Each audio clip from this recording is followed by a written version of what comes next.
Parcel kecil ini bernilai RM627. Jom teman saya unboxing.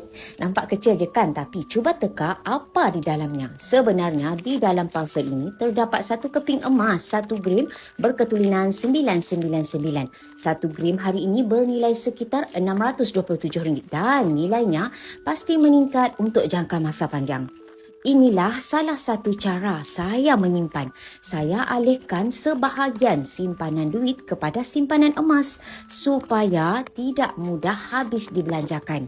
Selain itu, emas juga berpotensi mengekalkan dan meningkatkan nilainya untuk jangka masa panjang. Simpanan inilah yang boleh digunakan beberapa tahun akan datang untuk pelbagai tujuan seperti kahwin, beli rumah, pendidikan anak, umrah, haji atau ketika memerlukan dana kecemasan.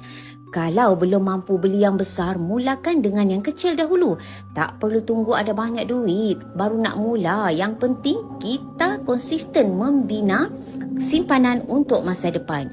So, bagi tuan-puan yang nak mulakan simpanan emas, tuan-puan boleh terus klik link di bio atau DM saya untuk saya bantu ke step-step seterusnya. Semoga bermanfaat.